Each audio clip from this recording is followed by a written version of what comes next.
전능하신 하나님이시며 창조주이신 저희 아버지께 감사드립니다. 하나님께서는 태초부터 홀로 작정하신 기쁘신 뜻에 따라 우주와 만물을 만드시고 특별히 사람을 하나님의 기뻐하시는 아들이 되게 하시려고 하나님의 생김새와 그 모양대로 만드시고 호흡을 주셨습니다. 마귀의 유혹을 받은 아담부터 시작된 죄로 인해 모태에서부터 사망의 심판을 받고 태어난 저는 하나님의 말씀에 따라 유월절 양으로 죽으신 하나님의 아들 예수 그리스도와 함께 죽었다고 믿습니다. 하나님께서는 믿음으로 죽은 저에게 하나님의 생명인 성령을 주셔서 하나님의 아들로 새로 태어나게 하셨습니다. 그래서 저는 죄의 종 노릇을 하던 옛사람이 아니라 새사람으로서 창조주 하나님의 아들이 되었습니다. 그러므로 저는 형제와 이웃을 사랑하고 섬기라는 하나님 아버지의 말씀에 따라 저 자신을 위해 살지 않고 하나님을 기쁘시게 하는 삶을 살겠습니다. 저에게 주신 생명과 모든 것은 하나님 아버지의 것이므로 언제든지 아버지의 뜻에 따라 가난한 이웃을 돕고 하나님께서 복음을 전하는 데 사용하시도록 내어드리겠습니다. 저는 하나님께서 아브라함에게 약속하신 하나님 나라의 유업이 나의 유업임을 믿습니다. 저는 저의 아버지신 하나님께서 저에게 성령을 주실 때 하나님의 나라가 되었고 하나님의 제사장으로 기름을 부으셨기 때문에 하나님 아버지와 영원한 소금 언약을 맺었습니다. 이러므로 저는 심은 대로 거두는 상급과 징계가 있음을 잊지 않겠습니다. 저는 오늘도 저의 삶이 세상에서 빛과 소금이 되어서 하나님의 찬송이 되기로 결정합니다.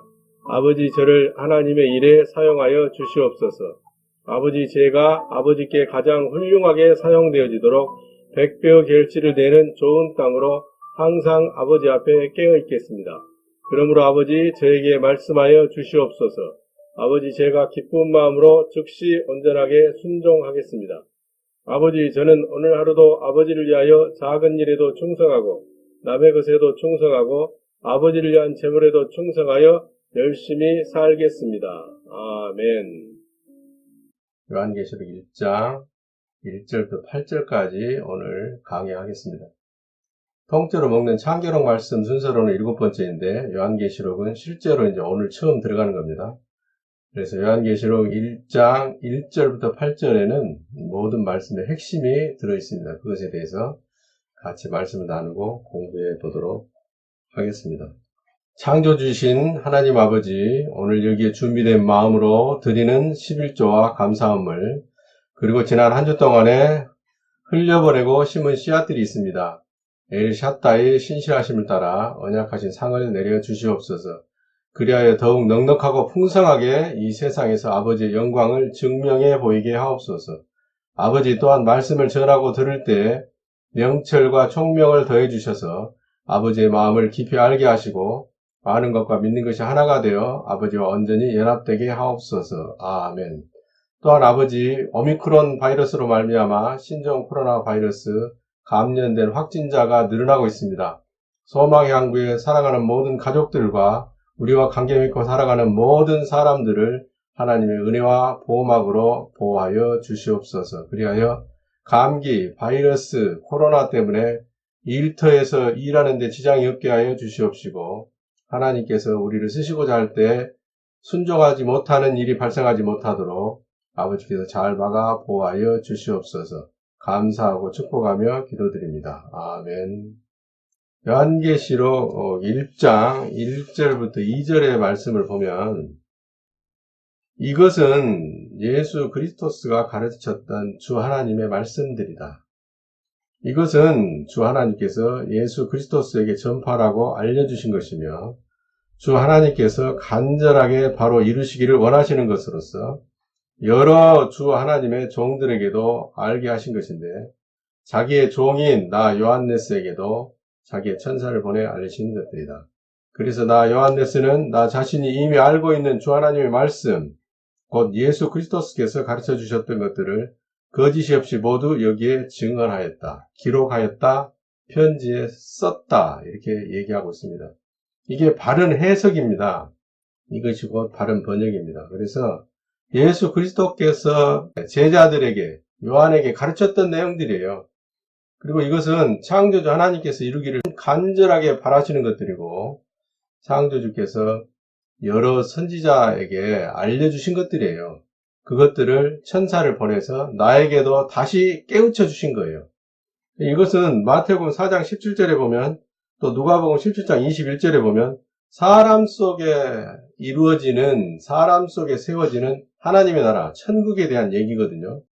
천국은 밖에 있는 어떤 사람들의 모임과 집단, 컨트리를 말하는 게 아니고 천국은 바로 사람 속에 세워지는 것이죠. 하나님의 맏아들이 유월절 양으로 온 세상 죄와 사망을 지고 죽으실 그 맏아들이 마태복음 4장 17절에 예수께서 비로소 전파에 가라사대 회개하라 천국이 가까웠느니라 하고 전파하기를 시작하는 겁니다. 그러니까 천국이 되는 것이 요한계시록의 내용이다. 사람이 천국이 되는 것, 사람이 하나님의 아들이 되는 것, 사람 속에 하나님의 나라가 세워지는 것이 요한계시록의 내용인 것입니다. 그래서 요한복음 14장 24절에도 나를 사랑하지 아니하는 자는, 여기서 사랑한다는 얘기는 받아들인다는 얘기예요. 예수를 하나님의 유월절 양인 메시아 크리스토스로 받아들이는 것, 그렇게 하지 않는 자는 내 말을 지키지 아니하나니, 여기 내 말에 주의하시기 바랍니다. 예수가 지금 하고 있는 말은 예수 자신의 생각과 의견과 자신의 얘기를 하고 있는 것이 아니라 하나님 아버지의 말을 전하고 있는 것이라고 요한복음 17장 13절부터 14절까지에 분명히 나와 있는 것입니다. 요한복음 17장 13절부터 14절에도 나와 있지만은 요한복음 14장 24절 끝에 가서 보면 내 말은 내 말이 아니요 나를 메시아 크리스토스 하나님의 유월절 양으로 이 일을 맡기신 내 아버지의 말씀이니라. 그러니까 예수가 제자들에게 가르치고 대중들에게 설교했던, 연설했던, 강연했던 모든 내용들은 예수의 말이 아니고 예수의 생각이 아니고 예수의 계획이 아니고 창조주 하나님 아버지의 말씀이며 창조주 하나님의 목적을 이루는 계획이었고 창조주 하나님 아버지께서 맡긴 말씀이었던 것입니다. 이것을 잘 새겨야 될 줄로 믿습니다. 이게 왔다 갔다 하면 예수도 하나님 되고 아버지도 하나님 되고 성령도 하나님 되고 이상한 하나님들이 되는 거예요. 그러면 신앙이 그때부터 소용돌이 속에 빨려 들어가겠어 혼돈 안에서 헤매고 있게 되는 것입니다. 요한복음 17장 13절부터 14절까지 봐도 지금 내가 아버지께로 가오니 그랬어요. 아버지께로 돌아간다고 안 했습니다. 아버지께로 간다고 그랬어요. 아버지에게서 왔으면 아버지께로 돌아간다고 그랬겠죠. 왔던 고향으로 돌아간다는 식으로, 자기 집으로 돌아간다는 식으로. 그러나 분명히 예수 그리스도께서 말합니다. 내가 지금 아버지께로 갈 예정이다. 가보지 않은 것이죠. 예수 그리스도도. 아버지의 나라는 아직 육신을 입고 있는 사람으로 태어난 하나님의 아들이기 때문에. 그래서 이런 한 단어 표현들을 원어에 기반해서 하나님의 예정된 경륜의 말씀 안에서 잘 꼼꼼히 살펴봐야 됩니다. 그렇지 않으면 조작된 말씀과 오해와 오류로 말미암아 혼돈 안에 들어가고 아무리 말씀을 읽어도 이게 무슨 말이니 아리송해 어젯밤 읽은 말씀 아리송해 이렇게 되는 거예요. 그래서 아리송한 신앙은 아리송한 열매만 맺게 되는 것이죠. 아리송한 열매를 맺게 되니까 하나님의 영광이 되지를 못하고 사람들에게 덕을 세우지 못하고 손가락질을 받게 되는 것입니다. 요한복음 17장 13절 다시 계속해서 읽어드리자면 내가 세상에서 이 말을 하옵는 것은 저희로 내 기쁨을 저희 안에 충만히 가지게 하려 함이니이다. 내가 아버지 아들로서 누리고 있는 이 기쁨과 감사와 은혜와 평강을 저들도 같이 누리도록 해주기 위해서 아버지의 말씀을 전했습니다. 이거예요. 그러니까 저들은 누구예요? 죄인이잖아요. 마귀 자식이잖아요. 평안이 없고 하나님의 은혜가 임하지 못한 자식들이잖아요. 마귀 자식들이죠. 그들에게도 나와 같은 동일한 하나님의 아들로서의 은혜와 평강과 감사와 기쁨이 넘치게 하려고 내가 아버지께서 부탁하신 말씀, 아버지께서 전하라고 주신 말씀, 창조의 목적을 이루는 말씀을 가르쳤습니다. 그 얘기죠. 14절에 읽어보면 더 분명해집니다. 내가 아버지의 말씀을 저희에게 주었사오며 그러잖아요. 예수의 말은 아버지의 말씀인 거예요. 그렇다고 예수가 아버지고 아버지가 예수란 얘기는 아니죠. 아버지께서 예수에게 맡긴 사명을 이룰 말씀을, 부탁하신 말씀을 하나님의 아들들이 되게 할 사람들, 죄인들에게 전했다는 얘기죠. 세상이 저를 미워하였사오니 이는 내가 세상에 속하지 아니함 같이 저희도 세상에 속하지 아니할 것을 인함이니이다. 이렇게 말하고 있습니다. 예수의 말은 예수의 말이 아니라 아버지께서 전파하라고 실행하라고 주신 아버지의 말씀인 것이다. 이것에 고리를 잘 붙들어 매시기를 바랍니다. 여기에 닻을 내려야 됩니다. 말씀에 닻을 여기에 내리지 않으면 부평초처럼 사망의 바다에서 신앙이 떠돌게 되는 것이죠. 고린도후서 6장 17절 18절에도 보면 그러므로 주께서 말씀하시기를 너희는 저희 중에서 나와서 따로 있고 부정한 것을 만지지 말라. 저들은 악인들이잖아요. 죄인들이잖아요. 마귀 자식들이잖아요. 거기서 따로 나오라는 거예요. 아브라함이 갈대아 우르를 떠난 것처럼 아브라함이 본토 친척 아비 집을 떠난 것처럼 떠나라는 거죠. 옛사람과 결별하라는 거죠. 그 얘기를 하고 있는 겁니다. 그래야만이 하나님 아버지께서 우리를 아들로 받아들이시고 성령을 주셔서 18절에 보면 너희에게 아버지가 되고 너희는 내게 아들이 되리라. 전능하신 주 하나님의 말씀이라 하셨느니라. 이렇게 되어 있습니다.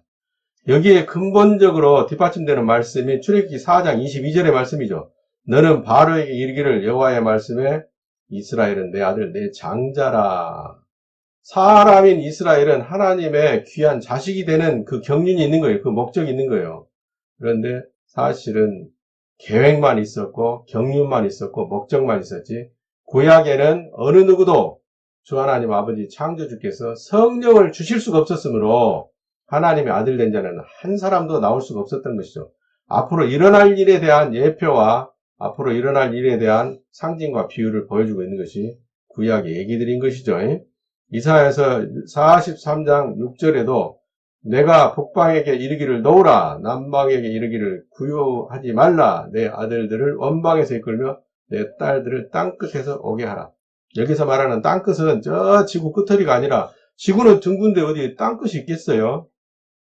땅끝이라는 것은 고난을 통해서 옛사람 아담의 자손으로 태어난 죄인이 한계를 느낄 때 한계를 느낄 그때쯤에 고난을 통해서 하나님의 말씀의 율례를 깨닫게 하시는 창조주를 찾게 하시는 은혜의 문이 열리게 되는 것이죠. 그것이 이사야서 43장 6절의 말씀인 것입니다. 에레미야서 31장 9절에도 울며 올 것이요. 하나님 앞에 나올 때 웃으면서 나오는 사람 아무도 없습니다. 자기가 죄인으로 고난을 통해서 죄인이라는 고백과 함께 울면서 나오는 거예요. 그러니까 에레미야서 31장 9절에도 울며 올 것이며 그들의 나의 인도함을 입고 간구할 때 내가 그들로 넘어지지 아니하고 하수가의 바른 길로 행하게 하리니 나는 이스라엘의 아비요 에브라임은 나의 장자니라. 이것도 미래형으로 말씀하고 계시는 것이죠. 호세아서 1장 10절에도 그러나 이스라엘 자손의 수가 바닷가의 모래같이 되어서 측량할 수도 없고 셀 수도 없을 것이며 전에 저에게 이르기를 너희는 내 백성이 아니라 한 그곳에서 저에게 이르기를 너희는 사하신 하나님의 자녀라 할 것이라. 이것도 앞으로 일어날 일에 대한 예표입니다. 할 것이라 미래형이잖아요. 미래형.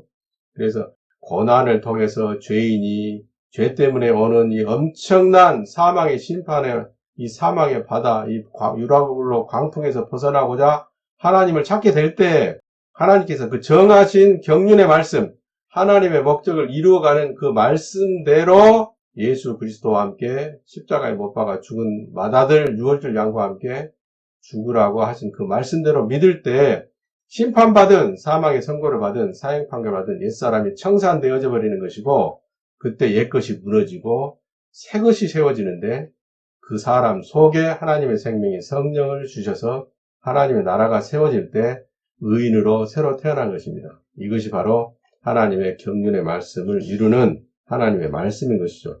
이것들을 예수가 제자들에게 가르쳤던 것이고 제자로서 요한네스가 배운 것들을 또 조상 때부터 알고 배우고 익혀왔던 말씀들 안에 있는 아버지 하나님의 말씀을 에베소에 있는 교인들에게 신앙의 동지들에게 일깨워주기 위해서 파트모스라는 섬에서 쓴 편지가 바로 요한계시록인 것입니다. 어마무지한 내용이지만은 사실은 사람들이 오해하고 있는 그런 어마무지한 내용은 아니라는 거예요.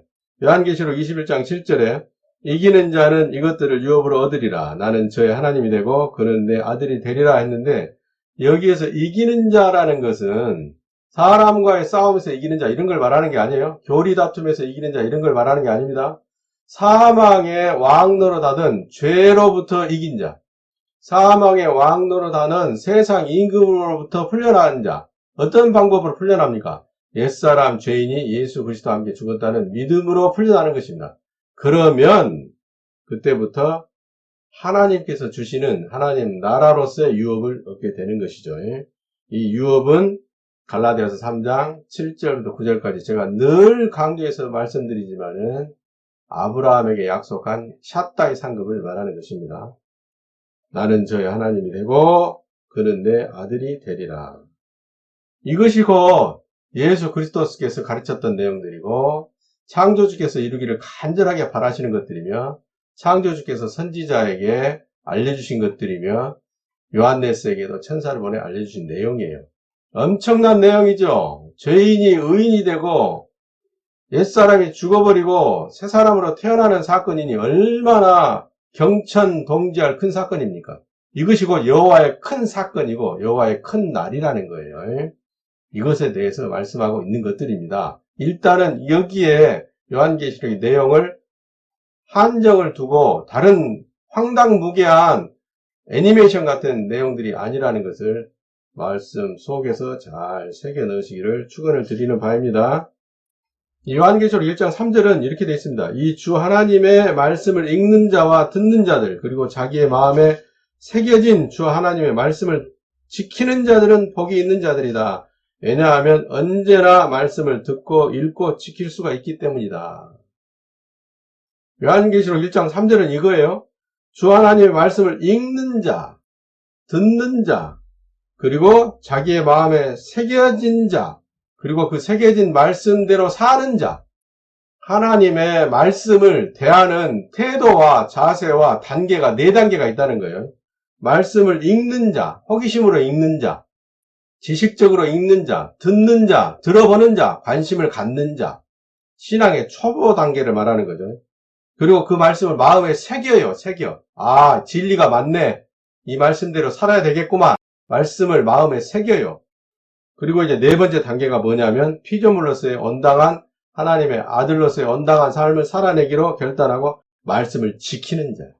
여러분의 신앙은 어디에 머물러 있습니까? 말씀을 읽는 자입니까? 말씀을 듣는 자입니까? 아니면 말씀을 옳다고 진리의 말씀으로 새기는 자입니까? 아니면 그 새긴 말씀대로 사는 자입니까? 여러분 스스로를 이 4가지 신앙 단계의 말씀을 대하는 태도와 자세를 통해서 점검해 보시기를 부탁을 드립니다. 그런 사람들은 복이 있다. 어떤 사람들이 복이 있는 거죠? 하나님의 말씀을 지키는 자들이 복이 있는 거예요. 읽는 자 복이 없습니다. 듣는 자 복이 없습니다. 마음에 새기는 자 복이 없습니다. 마음에 새긴 말씀을 지키는 자가 복이 있습니다. 여기에 방점을 찍으시기를 확실하게 부탁을 드리는 바입니다. 왜냐하면 언제나 항상 말씀을 듣고 읽고 새기고 지킬 수가 있기 때문이다.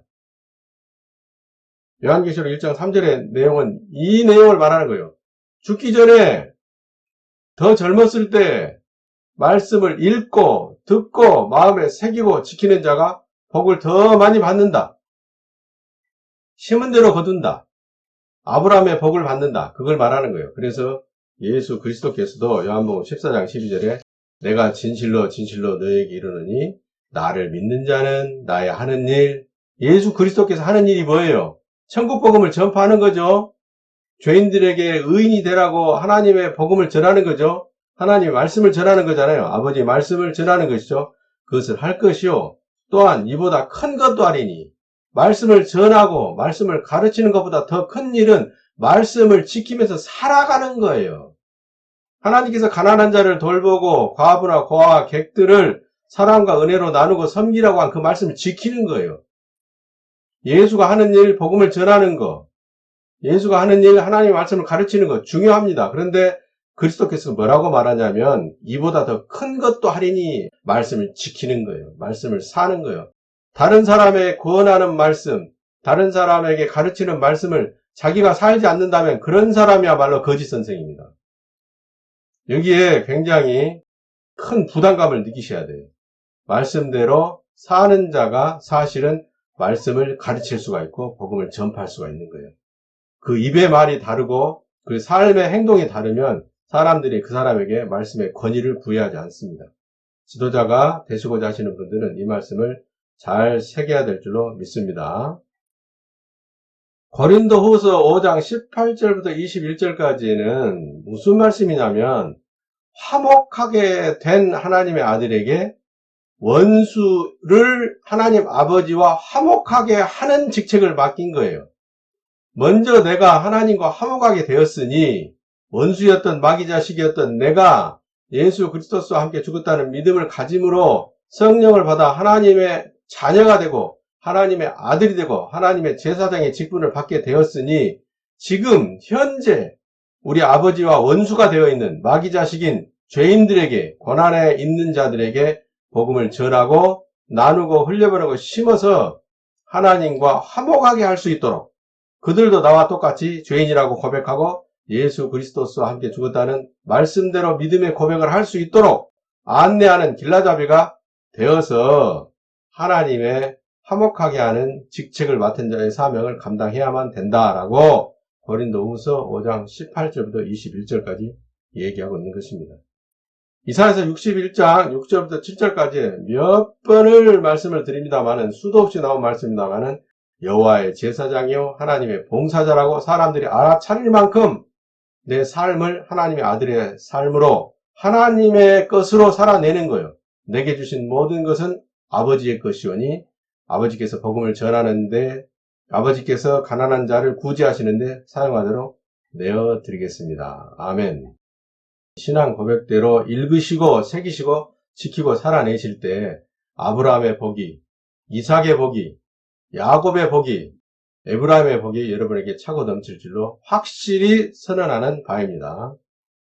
교회가 지금 한 달에 이게 나는 10배로 더 늘어났으면 좋겠는데요. 10배, 100배로 늘어났으면 좋겠는데요. 한 달에 약 75만원 정도 자동이체가 되어서 흘려보내고 심어지거든요. 그것들은 다 우리 하나님 아버지께서 신명기 8장 17절, 18절의 말씀, 그리고 말라기서 3장 10절의 말씀과 같이 하나님 아버지께서 재물 얻을 기회와 능을 주셔서 성실하게 얻은 것들로 말미암아 하나님의 은혜의 보답으로 주신 것들로 말미암아 다시 큰 상급을 위해서 가난한 자들을 위해서 심고 흘려보내는 그 씨앗으로 말미암아 이런 일을 할 수가 있는 겁니다. 그것으로 말미암아 우리 삶 속에, 여러분의 삶 속에, 우리 자식들의 삶 속에도 열매의 증거들이 나타나고 있죠. 구체적으로 열매의 증거가 나타나고 있는 분들은 압니다. 본인은 알아요. 다른 사람은 눈치 못 채도 본인은 압니다. 제 경험상으로 그렇고. 그래서 이사야서 61장 6절에 하나님의 제사장으로 여호와의 봉사자라고 사람들이 인정할 만한 삶을 살아내는 것이죠. 그 사람 보면 정말 하나님의 사람이야. 그런 평가를 받을 때 그 사람은 자손 만대까지 아브라함의 복이 차고 넘칠 줄로 믿습니다. 그걸 또 자식들이 본받는 거죠. 자식들이 그 부모의 삶을, 그 부모의 발자취를 뒤따라오는 신앙의 삶을 살아낼 수가 있는 거죠. 요한계시록 1장 4절부터 6절까지는 편지의 수신자가 나옵니다. 요한계시록 1장 4절부터 6절까지 읽어보면 나 요한네스는 아시아에 있는 7교회 성도들에게 알린다. 7이라는 숫자가 나오잖아요. 7. 7, 의인의 숫자이죠.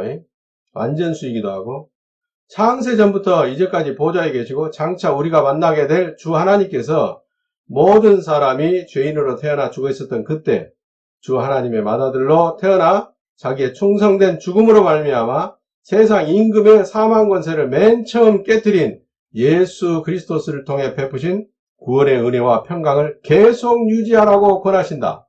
계속 유지하라고. 예수 그리스도와 함께 죽었다는 믿음으로 말미암아 성령을 받아서 하나님의 아들인 의인 7의 숫자의 상태에 도달했으면 그것을 상황에 휘둘리지 말고 현실은 어떠할지라도 샵다의 하나님을 신뢰하고 그것을 계속 유지하라고 권고하신다.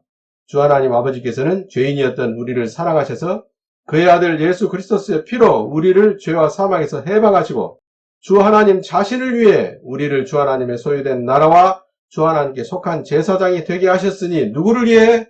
나를 위해, 주 하나님을 위해, 주 하나님 우리 아버지를 위해. 첫 번째 우선순위가 아버지를 위해. 그 안에서, 그 은혜 안에서 아버지를 위한 그 목적 안에서 내가 하나님의 아들이 되는 거죠. 내가 우선이 아닙니다. 아버지가 우선입니다. 이 내용은 요약하자면 5에서 7로 바뀐 의인들에게 예수 그리스도를 통해 베푸신 은혜와 평강을 계속 유지하라. 은혜와 평강을 계속 유지하는 것은 듣고 읽고 새긴 그 말씀을 실천하는 거죠. 하나님의 목적을 이루기 위해서 빛된 아들로서 선한 흘려보냄과 심음의 삶을 살아내는 것이죠.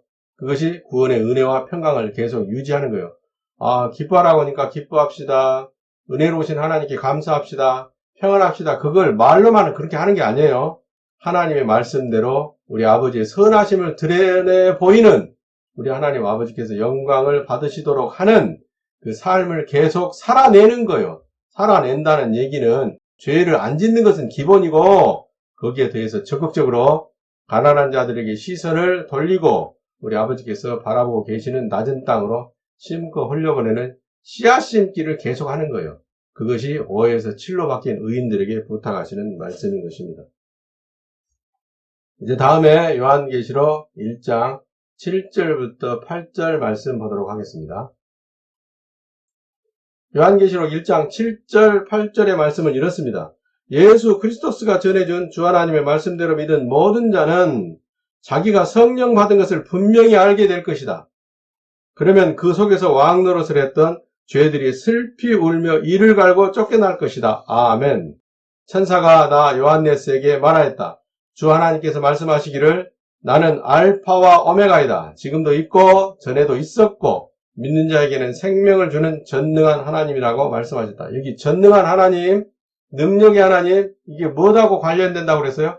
약속과 관련된다고 그래요. 약속, 하나님의 약속의 말씀 안에서 내가 순종하고 내가 실천할 때 약속을 절대적으로 파기하지 않으시고 신실하게 충성되이 지키시는 그 신실하신 하나님을 전능하신 하나님이라고 할 수 있는 거예요. 이것은 이제 요한복음 12장 31절에 나오는 세상의 심판이 이르렀으니, 여기 세상은 무슨 세상이에요? 지구 종말의 심판이에요? 옛사람 세상의 심판이에요? 옛사람 세상의 심판이죠. 옛사람의 세상은 죄의 세상이니까 예수 그리스도와 함께 죽었다는 그 죄인의 고백과 함께 믿음으로 죽는 그 고백과 함께 하나님께서 성령을 주시는 준비가 되는 그때를 지금 말하는 것입니다. 요한복음 12장 31절에 이제 이 세상의 심판이 이르렀으니 이 세상 임금이 쫓겨나리라. 세상 임금이 밖으로 쫓겨납니까? 뇌 속으로, 생각 속으로 쫓겨납니까? 뇌 속으로, 기억 속으로, 추억 속으로 쫓겨나는 거예요. 뇌 세포 속으로 쫓겨나는 거예요. 이것이 육신의 생각으로 나중에 드러나게 되는 것이죠. 육신의 생각으로 드러나는 성경 구절이 요한복음 14장 30절 말씀입니다. 성경 요절 말씀을 계속 반복해서 여러분들에게 알려주는 것은 그 중요한 기둥이 되는 말씀들을 뇌에 새기라고 해요. 새겨야 하나님의 말씀의 구도가 명료해지고 나머지 수많은 말씀의 성경 구절들도 그 뜻이 명료해지는 것이기 때문에 기본 성경 구절을 계속 제가 여러분에게 반복적으로 인용해서 말씀을 드리는 것입니다. 우리 이현옥 성도님이 아침마다 보내준 말씀을 받아 적고 성경 구절을 찾아 적어서 정리해 나가시는데 적었던 말씀이 또 나오고 적었던 말씀이 또 나오고 요 앞에 있었던 말씀이 또 있고 저 앞에 있었던 말씀이 또 있고 또 뒤에 있던 말씀이 앞에도 있고 당연합니다. 하나님의 말씀은 죄인의 구원과 아들이 심어서 거두는 상급의 말씀이기 때문에 그 말씀이 계속 반복적으로 나올 수 있는 거예요. 그 말씀을 여러분들의 마음속에 확실하게 새겨놓고 뇌 속에 새겨낼 때 저와 여러분의 뇌 속에 있는 죄들이 활동 반경이 좁아지는 거예요. 죄가 활동할 수 있는 반경이 좁아져요. 행동 반경을 좁혀야만 되는 것이 하나님의 말씀으로 그 죄들을 제어하고 통제하는 방법인 것입니다. 요한복음 16장 11절에 심판에 대하여라 함은 이 세상 심판이 아닙니다. 죄의 세상 임금에 대한 옛사람에 대한 심판입니다. 이 세상 임금이 심판을 받았습니다. 이 세상 임금이 이란의 대통령, 저기 어디 우크라이나 침공하고자 하는 러시아 푸틴 대통령 이런 사람을 말하는 게 아니에요. 아수르 왕을 말하는 게 아니고 바벨론 왕을 말하는 게 아니거든요. 이 세상 임금은 옛사람, 마귀자식, 죄인 속에서 사망의 왕 노릇하고 있었던 죄들을 말하는 것입니다. 그 심판을 말하는 거예요. 이것들이 이제 요한계시록 6장 14절에 가면 하늘이 종이 축이 말리는 것과 같이 떠나가고 이렇게 나옵니다. 하늘이 돌돌돌 말려서 두루마리 말린 것처럼 떠나간다는 거예요. 상징적인 표현이죠. 이 하늘은 옛사람일 때 죄가 주관하던 하늘을 말하는 거예요. 햇빛이 없는 캄캄한 암흑의 하늘, 고통의 하늘, 고민의 하늘, 고난의 하늘, 사망의 하늘을 말하는 것이죠. 하늘은 하늘인데 장마철에 보면 막 햇빛도 하나도 나지도 않고 캄캄한 먹장구름이 낀 하늘, 그런 하늘을 말하는 거예요. 삶의 희망과 소망이 끊어져 버리고 그 어떤 기대와 그 어떤 약속도 보이지 않는 희망이 완전히 사라져버린 그 옛사람 죄인일 때 고통스러운 삶을 말하는 것이죠. 그것이 떠나가고 각 산과 섬이 제자리에서 옮겨. 산과 섬의 특징이 뭡니까? 솟아있는 거죠. 사람은 평평한 밭이 돼야 되는 거예요. 사람이라는 땅은 흙으로 만든 아담이라는 아담의 후손들은 평평해야 씨가 심어져서 하나님의 열매를 거두는 것이거든요. 근데 이 산들이 솟아있어요. 작은 산이든 높은 산이든 섬이든 다 솟아있잖아요. 특히 섬은 사망의 바다에서 솟아있잖아요. 자기 옛사람의 주장을 하고 창조주를 무시하는 인생살이를 하고 있는 사람을 보고 산이다 섬이다 그러는 거예요. 이것들이 어디에서 옮겨져요? 원래 있던 자리에서 옮긴다니까요. 사망의 자리에서 생명의 자리로 옮겨져요. 높은 산, 낮은 산, 섬들이 평평해지는 거죠. 이것을 보고 구원받는 장면을 옛사람이 죽고 하나님의 아들로 새로 태어나는 장면을 이렇게 상징적으로 표현하고 있는 것입니다. 요한계시록 17장 1절에 보면 7대접을 가진 숫자 7이 나왔죠. 7천사 중 하나 7이 나왔죠. 내게 와서 말하되 이리 오라. 많은 물 위에 앉은 큰 음녀에 받을 심판을 내게 보이라. 여기 많은 물은 홍수물입니다. 사망의 물입니다. 사람을 죽이는 말씀입니다. 거짓말입니다. 여기에 음녀가 앉았다잖아요. 여러분, 물 위에 사람이 어떻게 앉을 수가 있겠어요? 물 위에 보이지 않는 유리 의자를 갖다 놓으면 몰라도. 여기 상징적인 표현이에요. 이 많은 물은 홍수 바닷물, 사망의 바닷물, 사람을 죽이는 거짓말을 말하는 거예요. 그 위에 음녀가 앉아있다잖아요. 음녀. 꼬리치는 음녀. 꼬리 나왔죠. 꼬리. 요한계시록 13장, 12장에서 꼬리 나왔잖아요. 꼬리가 어떤 뜻인지. 아침마다 나눈 말씀에 들어있잖아요. 요한계시록 18장 2절에 보면 힘센 음성으로 외쳐 가로되 무너졌도다 무너졌도다 큰 성 바벨론이여 귀신의 처소와 각종 더러운 영에 모이는 것과 각종 더럽고 가증한 새의 모이는 것이 되었도다. 무너진 큰 성 바벨론은 귀신의 처소이고 각종 지저분하고 더러운 영들이 모이고 있고 각종 더럽고 가증한 새가 짐승떼들이 모여있는 곳이라잖아요. 뭐겠어요? 옛사람이죠. 옛사람 속이 이렇게 돼 있단 말이에요. 상징적으로. 큰 성 바벨론. 바벨탑 생각나죠? 창세기 11장에 하나님보다 더 높아지고자 뭘로 쌓아요? 역청과 구운 벽돌로 쌓는단 말이에요. 심판받은 사람이 도덕과 양심으로 하나님보다도 더 의로운 채 하고 올라가는 것이죠. 창조주 하나님을 무시하는 겁니다. 그걸 지금 이런 식으로 표현해 놓고 있는 거예요. 그래서 오늘 요한계시록 1장 1절부터 8절까지 함께 말씀을 나눴는데 여러분들이 잘 이해하고 습득해서 설교 편집해서 올려주면 다시 들어보시고 여러분의 것으로 잘 소화해서 말씀을 읽고 듣고 마음에 새기고 실천하는 삶을 살아내서 충만한 에브라임의 복을 차고 넘치게 받으시기를 심고 거두는 복이 차고 넘치시기를 축원해 드리는 바입니다. 이렇게 모든 하나님의 말씀은 지난주에 보여드렸던 차트예요. 상징과 비유로 되어 있어요. 시편 78편 2절에 호세아서 12장 10절에 마태복음 13장 24절에 마가복음 4장 33절 34절에 모든 하나님의 말씀이 죄인이 구원을 받고 아버지께서 칭찬을 들으시고 아들이 상급을 받는 말씀이에요. 말씀이 다 그렇게 돼 있다고요. 창세기부터 요한계시록까지 창계록이 다 그렇게 돼 있어요. 어려운 내용이 아니거든요. 말씀의 내용이 어려우면 사람이 지키기가 힘들어요. 지키기 힘들면 하나님의 목적이 힘들어지는 거죠. 어떻게 우리 하나님께서 그걸 의도하셨겠어요. 그래서 말씀은 너무 쉽다. 죄인이 예수 그리스도와 함께 죽고 성령을 받아 구원을 받고 의인이 된 하나님의 아들이 되면 죄를 짓지 말고 하나님의 칭찬을 받으실 수 있도록 하나님께서 칭찬을 받으실 수 있도록 가난한 자를 돌보는 삶을 살아라. 그러면 다시 리워드로 복을 주겠다. 인센티브를 풍성하게 주겠다. 그것이 에브라임의 방주리 말씀이거든요.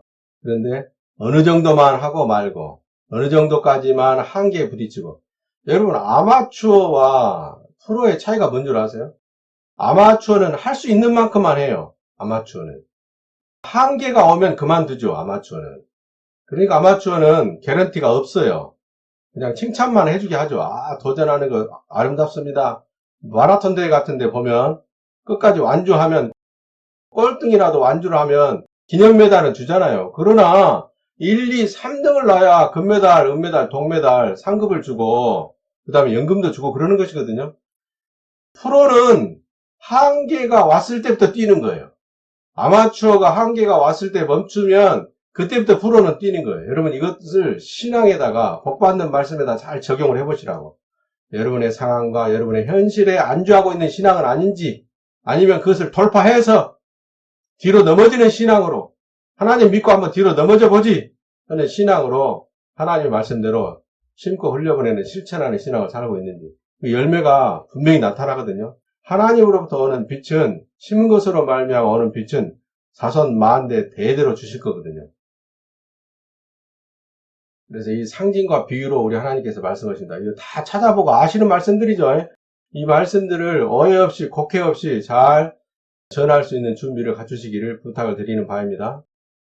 그 다음에 고린도전서 4장 1절에도 너희가 우리를 주 하나님으로부터 기름 부음을 받은 일꾼이요, 일 맡은 자라니까요.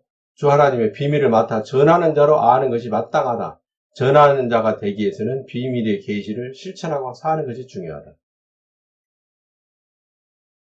오묘하신 아버지와 함께 일하는 아들. 나는 하나님과 깐부 먹었다. 지난 한 주 동안에는 우리 수냄 동지가 제일 은혜가 넘쳤던 것 같아. 그래서 나는 하나님과 깐부다. 하나님은 나의 깐부다. 나는 하나님의 깐부다. 아주 도전받을 수 있는 신앙의 그 표현으로 찬양도 올려주시고 그래서 아주 격려의 박수를 드립니다. 수냄 동지 화이팅! 하나님의 전지하심, 이거 우리 금요 중보 기도회 때 나눴던 거죠. 지금 인류가 가지고 있는 책은 4대 조작과 1대 오류가 포함이 돼가지고 썩은 신앙이 돼 있어요. 4대 조작은 삼위일체, 육체의 부활, 공중재림, 시한부 종말론, 그 다음에 1대 오류는 뭐냐면 택한 백성의 교리, 제한된 속죄, 하나님의 미리하심과 예정에 대한 오해예요. 5가지가 합해져가지고 4 플러스 1이니까 썩은 신앙이 될 수밖에 없죠. 숫자라도 이렇게 하나님의 말씀을 잘 조립하면 얼마나 통쾌한지 몰라요. 사도행전 3장 20절에 예정하신 그리스도라는 표현이 나옵니다. 로마서 8장 29절에 미리 아신 자들이라는 표현이 나와요. 그러니까 미리 아셨으니까 내가 선택받았구나 오해할 수가 있죠. 에베소서 1장 9절에 보면 경륜이라는 말이 나와요. 경륜. 이 경륜이라는 말은 무슨 말이냐면 포부를 이루기 위해서 계획한 것을 말하는 거예요. 국어사전 찾아보면 나옵니다. 경륜이라는 말은 무슨 말이냐? 원대한 포부를 위해서 아주 큰 목적을 이루기 위해서 계획한 것을 말하는 거예요. 그러니까 하나님께서 큰 목적을 이루기 위해서, 하나님의 큰 목적은 뭐예요? 죄인을 하나님의 아들이 되게 하고 하나님의 아들이 된 그 의인으로 말미암아 선하고 의로움을 증명해 보이는 거죠. 그래서 우리 하나님 아버지가 박수 받으시려고 하는 거예요. 영광 받으시려고 하는 거예요. 그걸 이루기 위해서 정해놓은 틀, 말씀의 틀이 있다는 거죠. 그 안에서 고난을 통해서 하나님인 내 앞에 나와서 말씀을 읽고 듣고 마음에 새기고 하나님의 아들인 예수 그리스도와 함께 죽었다는 믿음을 가지면 내가 성령을 주고 성령을 받으면 하나님의 아들이 되고 하나님의 아들이 되면 아버지의 부탁하신 말씀대로 선한 삶을 살아내므로 빛과 소금의 삶을 살아내므로 맡은 직책을 감당함으로 복을 받고 상급을 받아서 더 많은 상을 받게 된다. 이것을 정해놨다는 거죠. 장모씨를 정해놓은 거 아니고 배모씨를 정해놓은 거 아니고 오모씨를 정해놓은 거 아니고 황모씨를 정해놓은 거 아니죠. 그러면 하나님이 이상한 하나님이 되는 거예요. 왜 하나님이 공정하신 하나님인데 하나님을 불의한 하나님으로 만드냐고요. 미리 아셨다? 모든 것을 알고 계신다? 그럼 내가 넘어질 줄도 알고 계셨겠네? 그럼 왜 내 손 안 잡아줬지? 이렇게 되는 거예요. 내가 병 걸릴 줄 알았다고? 근데 왜 병을 막아주지 않았을까? 이상한 하나님 되는 거예요. 그래서 하나님을 전지하시다고 확 높이는 것 같아도 실은 하나님을 반쪽의 하나님으로 우리 하나님의 이름을 모독하는 거예요. 신앙이 썩은 신앙이니까 그렇게 된단 말이에요. 그래서 오해 없어야 됩니다. 이거 2018년도 3월 2일날 3일날 신앙 강의 5, 6교시에 내가 명쾌하게 설명해놨습니다. 2018년도 3월 2일날 3일날 우리 카페에 들어가서 보시면 됩니다. 5, 6교시에 아주 명쾌하게 설명해, 예정도 비판해놨잖아요. 목적을, 미리 정하신 목적을 이루는 방법, 수단, 법, 이걸 정해놨다는 거예요. 이 말씀의 구조 안에, 이 말씀의 틀 안에 들어오면 그때 카이로스가 이루어지는 거예요. 각자에게 하나님의 기회의 문이 열린다고요. 은혜의 문이 열려요. 복된 문이 열리는 거죠. 정하신 대로 되는 것을 알고 계셨다는 거예요. 법을 정하신 분이니까 알고 있죠. 말씀을 원래 원대한 포부를 이루기 위해서 정해놓으신 그 안에서 알고 계셨다는 거예요. 그래야 하나님의 말씀과 인간의 의지가 결탁되어져서 연합되어져서 하나님의 선하신 목적을 이룰 수가 있는 거예요. 오해 없으시기 바랍니다. 제발 하나님의 전지전능하심 오해 없으시기 바라요. 이렇게 정확하게 설명한다고 해서 우리 하나님 아버지를 낮추는 게 아니에요. 이것이 우리 하나님을 더 정확하게 알려주는 거예요. 그래야 하나님의 목적을 더 풍성하게 사람을 통해서 이룰 수가 있는 것이죠. 주 하나님 여호와께서 우리 모두에게 복을 주시고 항상 지켜주시길 원하며 평강의 얼굴로 우리를 바라보시고 범사에 풍성한 은혜 베푸시길 원하며 우리 모두를 날마다 형통하게 하시기를 축원하옵나이다. 아멘. 아멘. 아멘. 아멘. 전능하신 하나님이시며 창조주이신 저희 아버지께 감사드립니다. 하나님께서는 태초부터 홀로 작정하신 기쁘신 뜻에 따라 우주와 만물을 만드시고 특별히 사람을 하나님의 기뻐하시는 아들이 되게 하시려고 하나님의 생김새와 그 모양대로 만드시고 호흡을 주셨습니다. 마귀의 유혹을 받은 아담부터 시작된 죄로 인해 모태에서부터 사망의 심판을 받고 태어난 저는 하나님의 말씀에 따라 6월절 양으로 죽으신 하나님의 아들 예수 그리스도와 함께 죽었다고 믿습니다. 여호와는 나의 목자시니 내게 부족함이 없습니다. 그가 나를 푸른 풀밭에서 쉬게 하시고 여호와는 나를 잔잔한 물가로 이끌어 쉬게 하십니다. 하나님은 나에게 새 힘을 주십니다.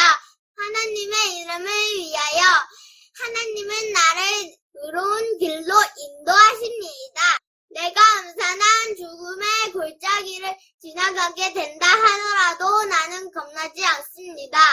그것은 하나님께서 나와 함께 계시기 때문입니다. 하나님의 막대기와 지팡이가 나를 든든하게 보호해 줍니다. 하나님께서 원수들이 보는 앞에서 내게 식탁을 차려주십니다. 그리고 내 머리 위에 향기로운 기름을 바르시며 내 잔이 넘치도록 가득 채워주십니다.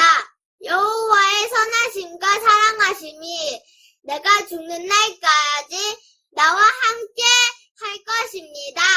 이제 나는 여호와의 집에서 영원히 살 것입니다. 오, 나의 하나님!